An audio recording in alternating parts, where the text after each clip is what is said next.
ஹர ஹர சங்கர ஜெய ஜெய சங்கர. மகா பிரியவா சரணம். நாளை டிசம்பர் 26ஆம் தேதி ஏகாதசி நாள். நாளைய தினம் வந்திருக்கக்கூடிய இந்த ஏகாதசி நாளில் இந்த ஒரு தீபத்தை மட்டும் உன்னுடைய வீட்டில் அல்லது கோவிலில் நீ மறக்காமல் ஏற்றிவிடு. இந்த ஒரு தீபத்தை உன்னுடைய வீட்டில் நாளைய தினம் வந்திருக்கக்கூடிய இந்த ஏகாதசி நாளில் நீ ஏற்றுவது மூலியமா மிகப்பெரிய அளவிலான மாற்றங்களையும் நன்மைகளையும் உன்னுடைய வாழ்க்கையில நீ சந்திக்க முடியும். இவ்வளவு நாட்கள் வரைக்கும் உங்களை மிகப்பெரிய அளவிலான குழப்பங்களையும் கஷ்டங்களையும் நிறைய விஷயங்கள் தள்ளி இருக்கும். ஆனா இப்ப வரைக்கும் உங்களுடைய வாழ்க்கையில எந்த ஒரு விஷயத்திலையும் மாற்றம் என்பது ஏற்பட்டிருக்காது. ஆனா இனி வரக்கூடிய காலங்கள்ல உங்களுடைய வாழ்க்கையில் இருக்கக்கூடிய சின்ன சின்ன விஷயங்கள் இருந்து மிகப்பெரிய அளவிலான விஷயங்கள் வரைக்கும் முழுவதுமாக மாறணும். இவ்வளவு நாட்கள் துன்பங்களா இருந்துச்சு, ஆனா இனியாவது வாழ்க்கையில நல்லது நடக்கணும் அப்படின்னு நினைக்கிறீங்க. இல்ல உங்களுடைய வீட்டுல அதிகப்படியான நோய் உங்களுடைய குடும்பத்தை தாக்குறது, உங்களுடைய பிள்ளைகள் மேல அதிகப்படியான நோய் வந்து தாக்கிக்கிட்டு எப்பவுமே உங்களுடைய குடும்பத்தை அதிகப்படியான கஷ்டத்திலையும் துன்பத்திலையும் வச்சிருக்கிறது. இதற்கான தீர்வை தேடி நீங்க ஒவ்வொரு நாளும் அலையிறீங்கன்ற போது அதற்கான முழுமையான மாற்றங்களும் நன்மைகளும் இந்த ஒரு பரிகாரத்தின் மூலியமா உங்களுடைய வாழ்க்கையில கிடைக்கும். அதாவது வேற ஒண்ணும் இல்லைங்க, இந்த ஒரு தீபத்தை உங்களுடைய வீட்டில் ஏற்ற போறீங்க. இப்படிப்பட்ட ஒரு தீபத்தை சரியா நாளைய தினம் வந்திருக்கக்கூடிய டிசம்பர் 26ஆம் தேதி வந்திருக்கக்கூடிய இந்த ஏகாதசி நாட்கள்ல உங்களுடைய வீட்டுல நீங்க ஏத்துறீங்க அப்படின்ற போது மிகப்பெரிய அளவிலான நன்மைகள் என்பது நடக்கும். இந்த ஒரு தீபம் உங்களுடைய வீட்டுல எரிஞ்சிருச்சு அப்படின்ற போது உங்களுடைய வீட்டுல இவ்வளவு நாட்கள் வரைக்கும் உங்களை துரத்தி கொண்டிருந்த தர்திரங்களும் சரி துன்பங்களும் சரி முழுவதுமாக நீங்கி விடுங்க. எத்தனையோ கஷ்டங்கள் உங்களுடைய வாழ்க்கையில வந்து இருந்திருக்கலாம், நடந்திருந்திருக்கலாம். ஆனா அதற்கான தீர்வுக்காக நீங்க போராடாத நாள் கிடையாதுன்றது எனக்கு தெரியும், உங்களுக்கு தெரியும். அப்படிப்பட்ட துன்பங்கள்ல இருந்து நீங்க நீங்கி சந்தோஷத்துக்குள்ள போகணும், கஷ்டங்கள்ல இருந்து நீங்கி மகிழ்ச்சியான ஒரு வாழ்க்கைக்குள்ள போகணும்ன்ற போது நீங்க முழுமையான மனசுடனும் நம்பிக்கையுடனும் இதை மட்டும் மறந்துடாம நான் சொல்றேன், நல்லா புரிஞ்சுக்கோங்க. மறந்துடாம எப்படியாவது நீங்க உங்களுடைய வீட்டுல இல்லைன்னா கோவிலுக்கு சென்று மறக்காமல் இந்த ஒரு தீபத்தை ஏற்றலாம். இந்த ஒரு தீபத்தை நீங்க ஏத்துட்டீங்கன்ற போது உங்களுடைய வீட்லயே இருக்கலாம் இல்ல கோவிலே இருக்கலாம், எங்கேயோ ஒரு இடத்துல சென்று இந்த ஒரு தீபத்தை ஏத்துட்டீங்கன்ற போது உங்க வாழ்நாள் முழுக்க நீங்க கனவு கண்ட எல்லாமே நிஜத்துல நடக்க போகுதுங்க இந்த ஒரு தீபத்தின் மூலியமா. ஏன்னா இந்த ஒரு தீபத்தினுடைய சக்திங்கிறது அந்த அளவுக்கு ரொம்ப பெருசு. நீங்களே நினைச்சு பார்க்க முடியாத அளவுக்கு இது நன்மைகளை ஏற்படுத்தி கொடுக்கும் உங்களுடைய வாழ்க்கையில. சரி, நாளைய தினம் வந்திருக்கக்கூடிய இந்த ஏகாதசி நாளில் எப்படிப்பட்ட தீபத்தை ஏற்றணும், என்ன ஏற்றணும் அப்படின்றத பத்தி தெளிவாக பார்ப்போம். அதற்கு முன் நம்முடைய சேனலுக்கு நீங்கள் ஒரு புதிய பார்வையில் இருப்பினும் இதுவரைக்கும் நம்ம சேனல்ல நீங்க சப்ஸ்கிரைப் பண்ணாம பார்க்குறேன்ற போதும் சேனலை மறக்காம சப்ஸ்கிரைப் பண்ணிக்கோங்க. அப்பதான் நம்ம போடக்கூடிய ஒவ்வொரு தகவல்களும் உங்களுக்கு நோட்டிஃபிகேஷனாக வந்து கொண்டே இருக்கும். முடிஞ்ச அளவுக்கு வீடியோவை ஸ்கிப் பண்ணாம பாருங்க. சரி, இப்போ அதாவது நாளைய தினம் வந்திருக்கக்கூடியதுல எப்படிப்பட்ட தீபத்தை ஏற்றணும்ன்ற கேள்வி உங்களுக்கு இருக்கும். முதல்ல இருந்து நான் சொல்றேன் எப்படிப்பட்ட தீபத்தை நீங்க ஏற்றணும்ன்றத. இதை சரியான முறையில் ஏற்றுங்க, அதுவே போதுமானதாக இருக்கும். சரிங்களா? இதற்கு தேவைப்படக்கூடிய முதல் விஷயம் என்ன அப்படின்னு பார்த்தீங்கன்னா தீபம், அதாவது அகல் விளக்கு.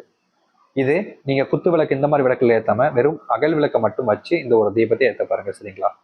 மற்ற விளக்குகளை விட இந்த அகல் விளக்கு மட்டும் இருந்தாலே போதும் உங்களுடைய வாழ்க்கையில் இருக்கக்கூடிய மிகப்பெரிய அளவிலான துன்பங்கள்ல இருந்து சின்ன சின்ன பிரச்சனைகள் வரைக்குமான தீர்வுன்றது இதன் மூலியமா கிடைக்கும்.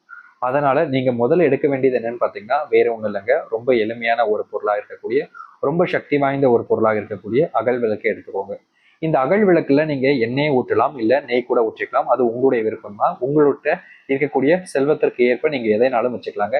இதுதான்றது கட்டாயம் கிடையாது. அதனால உங்ககிட்ட என்ன இருக்கோ அதை நீங்க எடுத்து அதை ஊற்றிக்கோங்க. இப்போ நீங்க இதுல ஊத்துனதுக்கு அப்புறமா நான் சொல்றேன். இப்போ நீங்க உங்களுடைய வீட்டுல நெய் வச்சிருந்துருக்கீங்கப்பா, நெய் ஊத்தி இந்த ஒரு தீபத்தை ஏற்றலாம் முடிவு பண்ணிட்டீங்க. சரி, நெய் ஊத்துனதுக்கு அப்புறமா இது என்ன செய்யணும் அப்படின்ற கேள்விகள் வருமா? அதை தான் நான் சொல்ல போறேன். இப்போ இதை சரியா நீங்க செஞ்சு முடிக்கணும், எந்த ஒரு தவறுகளும் செய்யக்கூடாது. முக்கியமா இதை செய்யக்கூடிய நபர்கள் கண்டிப்பா சுத்தபத்தமா குளிச்சுட்டு தான் இந்த ஒரு விளக்கு ஏற்றணும். நீங்க வீட்டுல ஏற்றினாலும் சரி இல்ல கோவிலுக்கு சென்று ஏற்றினாலும் சரி, நீங்க எங்க சென்று ஏற்றினாலும் இதை கண்டிப்பா பாத்தீங்கன்னா முழுமையான மனசுடனும் நம்பிக்கையுடனும் நீங்க ஏற்றும் போதுதான் இது உங்களுக்கு நல்ல பலனையும் மாற்றத்தை கொடுக்கும்ன்றத நல்லா தெரிஞ்சுக்கோங்க. சரிங்களா? சரி, இப்போ நீங்க எப்படிப்பட்ட தீபத்தை ஏற்றணுன்றத பார்க்கலாமா? முதல் விஷயம், இதற்கு தேவையானது அகல் விளக்கு எடுத்தாச்சா? இப்போ அந்த அகல் விளக்குல நீங்க சேர்க்க வேண்டிய பொருள் அப்படின்னு பாத்தீங்கன்னா வேற ஒண்ணும் இல்லைங்க, ரொம்ப எளிமையான பொருள் தான். ஆனா மகத்துவமானது, சக்தி வாய்ந்தது. இதனுடைய அளவுக்கு வேற எந்த ஒரு ஒரு பொருளும் உங்களுடைய வீட்டுல நிக்கவே நிக்காதுன்னு தான் சொல்ல முடியும். ஏன்னா அப்படிப்பட்ட ஒரு சக்தி வாய்ந்த ஒரு பொருள்னா அது இதுதான். அது வேற ஒண்ணும் இல்லைங்க, உங்களுடைய வீட்டுல நீங்க வச்சிருக்கக்கூடிய இந்த துளசி இலையுடைய இலைகள் தான், அந்த செடியோட இலைகள், அதை மட்டும் எடுத்துக்கோங்க. இப்போ நீங்க நெய் ஊத்துனீங்கல்ல, அதுல நீங்க ஒரே ஒரு துண்டு கல்லுப்பை போட்டுட்டு அதுக்கப்புறமா நீங்க அதுல ஒரு பஞ்சுத்திரியை போட்டு தீபம் ஏற்றுங்க. தீபம் ஏற்றதுக்கு அப்புறமா அந்த அகல் விளக்கை சுற்றி தரை பகுதியில நீங்க மறந்துடாம இதை வச்சிருங்க. அதாவது துளசி இலைகளை வச்சிருங்க. சரிங்களா? துளசி இலைகளை நீங்க அங்க மட்டும் வைக்காம மறந்துடாம கண்டிப்பா நீங்க அந்த அகல் விளக்குக்கு மேல் பக்கமும் வைக்கிற மாதிரி பார்த்துக்கோங்க. சரிங்களா? இந்த 2 இடத்துலையும் நீங்க இதை வைக்கணும். முக்கியமா நீங்க ஒரு தாம்பூலத்தட்டை வச்சு இந்த ஒரு விளக்கை ஏத்துங்க. நிச்சயமா சொல்ல முடியுங்க, இது உங்களுடைய வாழ்க்கையில மிகப்பெரிய அளவிலான நன்மைகளையும் மிகப்பெரிய அளவிலான மாற்றத்தையும் ஏற்படுத்தக்கூடிய எளிமையான ஒரு பரிகாரமாக இருக்கும். நிச்சயமா சொல்ல முடியுங்க, உங்களுடைய வாழ்க்கையில இது நன்மைகளை மட்டுமே ஏற்படுத்தி கொடுக்கும். இன்னைக்கு வரைக்கும் நீங்க நிறைய விஷயங்களை துன்பப்பட்டிருக்கீங்க. ஆனா இப்படிப்பட்ட ஒரு விளக்கை நீங்க ஏத்துவதன் மூலியமா மிகப்பெரிய அளவிலான நன்மைகளையும் மாற்றத்தையும் இது உங்களுக்கு ஏற்படுத்தி கொடுக்கும். நீங்க நினைச்ச மாதிரி ஒரு வாழ்க்கை அமைவதற்கும், நீங்க நினைச்ச மாதிரி உங்களுடைய கஷ்டங்கள் தீர்ந்து நன்மைகள் நடப்பதற்கும் இந்த ஒரு விஷயத்தை நீங்க செஞ்சு முடிக்கிறது மூலியமா மிகப்பெரிய அளவிலான நன்மைகளையும் மாற்றத்தையும் இது ஏற்படுத்தி கொடுக்கும். நீங்க நினைச்ச மாதிரி ஒரு வாழ்க்கை அமையணும்னா அதுக்கு பதிலாக இதை நீங்க செஞ்சு பாருங்க. ரொம்ப எளிமையான விஷயம் தான், ரொம்ப கஷ்டப்பட வேண்டிய அவசியமே கிடையாதுங்க. அதனால முழுமையான மனசை நம்பிக்கொண்டும் இதை உங்களுடைய வீட்டில் ஏற்றுங்க. இல்லை கோவிலுக்கு போய் ஏற்றினாலும் இதே ஒரு முறைப்படி நீங்க கோவிலையும் சென்று ஏற்றலாம். எங்கு சென்று இந்த விளக்கு ஏற்றினாலும் சரிங்க, கண்டிப்பா இது உங்களுக்கு மிகப்பெரிய அளவில் பலனையும் நன்மைகளையும் ஏற்படுத்தி கொடுக்கும். இவ்வளவு நாட்கள் வரைக்கும் மாறாத ஒரு வாழ்க்கையில உங்களுக்கு மாற்றம் வேண்டுன்ற போது இப்படிப்பட்ட ஒரு விளக்க ஒரு தீபத்தை உங்களுடைய வீட்டில் இல்லை கோவிலில் போய் ஏற்றிட்டு வாங்க. கண்டிப்பா உங்களுடைய வாழ்க்கையில இவ்வளவு நாட்கள் வரைக்கும் உங்களை துரத்தின எல்லா துன்பங்களையும் இது முழுமையா நீக்கி நன்மைகளை ஏற்படுத்தி கொடுக்கும். ஏன்னா நிச்சயமா சொல்ல முடியும், இந்த அளவுக்கு எந்த ஒரு விஷயமும் உங்களுடைய வாழ்க்கையில நன்மைகள் ஏற்படுத்தாதுன்றத உறுதியை என்னால் சொல்ல முடியும். ரொம்ப எளிமையான ஒரு விஷயம் தான். தீபத்தை ஏற்றுவதுங்கிறது ரொம்ப ரொம்ப சக்தி வாய்ந்தது. அதுவும் இப்படிப்பட்ட ஒரு தீபத்தை நீங்க ஏற்றுறதுங்கிறது உங்களுடைய பெருமாளை நினைச்சு வேண்டி ஏற்றுறதுங்கிறது மிகப்பெரிய அளவிலான நன்மைகளை ஏற்படுத்தி கொடுக்கும். இது உங்களுடைய வாழ்க்கையை மாற்றக்கூடிய ஒரு வழியாக இருப்பதால கண்டிப்பா இந்த ஒரு விளக்கை உங்களுடைய வீட்டில் ஏற்றி பாருங்க. முழுக்க முழுக்க நன்மைகளையும் மாற்றத்தையும் ஏற்படுத்தக்கூடிய ஒரு எளிமையான ஒரு பரிகாரம் என்றால் அது இதுவாகவே இருக்கும். உங்களுடைய வாழ்க்கையில நல்லது நடக்கணும்னா இதை தாராளமா நீங்க முழுமையான மனசோடு நம்பிக்கொண்டும் ஏற்றி வாருங்கள். கண்டிப்பா இது உங்களுக்கு பலனளித்து நன்மைகளையும் மாற்றத்தையும் ஏற்படுத்தி கொடுக்கும். முழுமையான மனசுடனும் நம்பிக்கொண்டும் செய்து வாருங்கள். கண்டிப்பா இனி வரக்கூடிய காலங்களில் துன்பங்கள் இல்லாமல் மகிழ்ச்சியாக வாழ்வதற்கு ஏற்ற ஒரு எளிமையான தீப முறை இதுதான். விருப்பம் இருக்கிறவங்க இந்த ஒரு தீபத்தை ஏற்றலாம். விருப்பம் இல்லைங்க, எனக்கு இது ஏற்றணுன்ற எண்ணம் தோணலை அப்படின்ற போது நீங்க தயவு செஞ்சு இதை ஏற்ற வேண்டிய அவசியம் கிடையாது. நம்பிக்கை இருந்துச்சுன்னா செய்யுங்க, இல்லாதவங்க விட்டுருங்க. ஏன்னா யாரையும் கட்டுப்படுத்தி கட்டுப்பாடுக்குள்ள வச்சு இல்லை ஒரு விஷயத்த சொல்லி செய்ய வைக்க முடியாது.